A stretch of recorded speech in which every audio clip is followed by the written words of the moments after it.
in a world that really like sets a cultural norm, like you said, what are some ways that you really live by design and not by default? I know that my default setting is a lot of times to go to the dark side. I'm not naturally an optimistic person. Yeah. And when I walk in a room, I can see, what's crooked on the wall.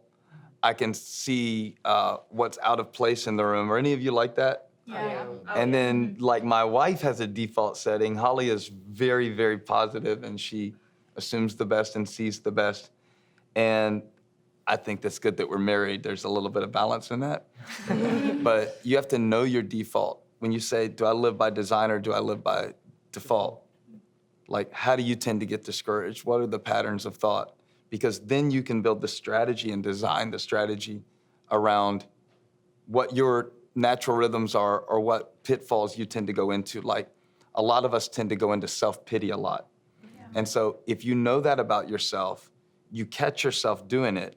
And then after you catch yourself, you coach yourself. Right. One of the greatest skills, and you'll love this because you broke your arm playing football, is coaching yourself like you would coach an athlete that you believed in. Mm-hmm. Right. If you can learn to speak to yourself that way and coach yourself, just like if there was an athlete that had the potential to go pro and just needed the right coach and had all of the talent potential. And I'm typically very critical. I'm very self-critical. Yeah. And so I don't always need more people. By the time somebody tells me what I need to work on, a lot of times I've already beat myself up about it a lot. Yeah. Well, some people aren't like that.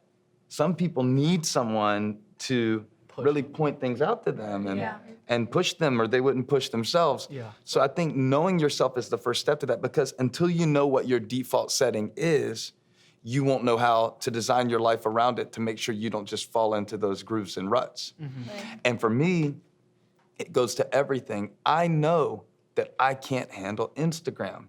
It is crack, it is heroin, it is crack heroin. It is addictive to me, and I don't even like it, and I don't even like the taste.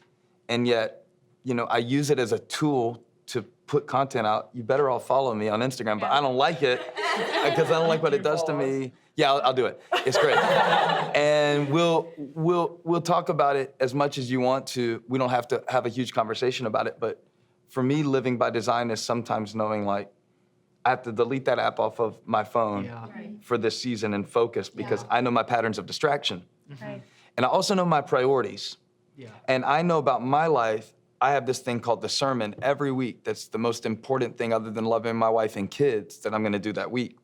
So when you know your priority in this season, and it changes from season to season, it's not always a set thing like, well, God is my priority. Okay, let's be more specific. Let's be more practical. What is God calling you to do right now? And then you have to design your life around that. And really, you're not fighting against distractions from others. Most of us are pretty good at distracting ourselves. Yeah. Right. So if you can become a student of yourself, then you can become a coach of yourself. Right. Yeah. And if you can develop that awareness of your strengths and weaknesses, and sometimes it takes people to help you with that. I mean, don't be afraid to listen to your parents if you've got a good mom or a good dad or somebody that believes in you. And don't just listen to people who tell you what you want to hear. And look at people that you would like to be like and model after them and see what habits they have, and you can really get ahead. You don't have to learn all this stuff when you've wasted 20 years of your life just chasing after the same stuff culture does. So trying to define those things early, I think, is a big advantage if you can. How much do you bench? I saw somebody ask that on your Instagram the other day. How much do you think I've Why benched? does every time somebody come to our church three, talk about like your three. biceps? Every time. Yeah, Every there's time. worse things. From my perspective, there's worse things they could talk about. I think around about 375.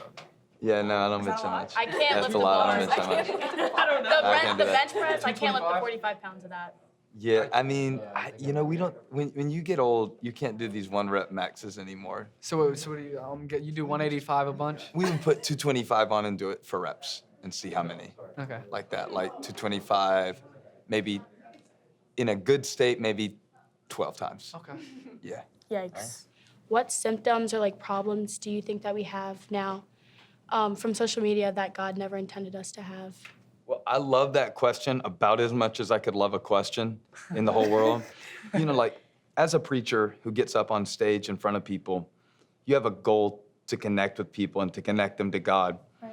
And there's a certain amount of performance anxiety that comes with getting in front of people. Even though you know it's not me, it's Christ, okay, but it's your body and your lips and your vocal cords, and you're the one who has to stand up there and talk. Yeah. So there was a time where like musicians and speakers and actors had this performance anxiety.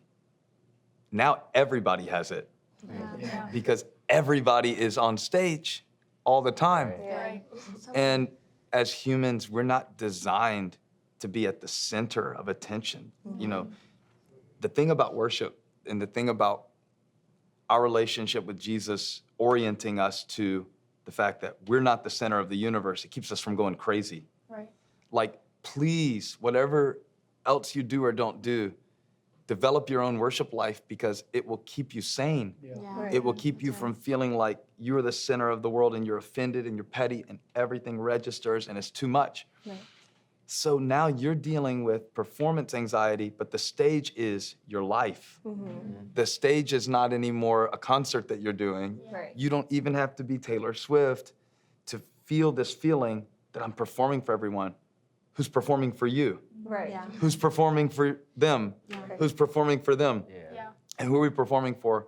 I don't think God designed for us to live in that performance mentality. Because really the gospel at the core, you know, yes, Jesus died. Yes, he rose again. But what is that? That was God performing for us what we couldn't perform for ourselves. Yeah. Right. Wow. And I think you guys have an opportunity in this day to communicate the gospel from a very unique angle that in a day and age where everybody's performing for followers, for likes, and for shallow connections, you have the opportunity to carry the message that what I need to be right with God has already been performed for me. Right. I'm no longer performing out of this need to be accepted. I'm accepted by God.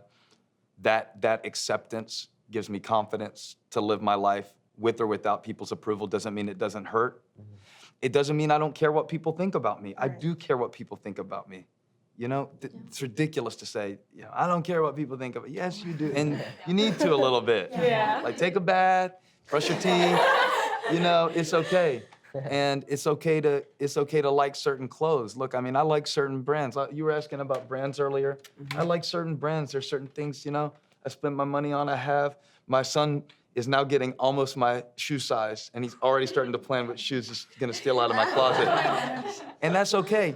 What I'm saying is not that we don't care what people think, but we're not controlled by it. Right. And what God sets me free from is being controlled by the opinions and assessments of others. Yes, it still stings. Yes, it still hurts.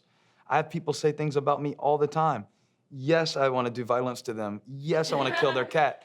But, is that too far? Cats are weird. Yeah, just the cat, not the dog. Cats are weird, so. Maybe Stay with the fish. cats. No one cares about fish. But the idea isn't that I don't feel those things. It's that I don't let that dominate me. And that's what God gives me the power to do. Hey, thanks for watching Elevation Youth's YouTube channel. In fact, if you like this video, why don't you just hit that subscribe button, and immediately after, why don't you head over to the community page. We would love to be able to interact with you and get to know you a little more. Maybe we can begin a little friendship and become family. We would love to do that. And so hopefully you would join us every week as we continue to drop episodes, and we want to let you know that we believe in the youth. We love you. Don't forget to subscribe.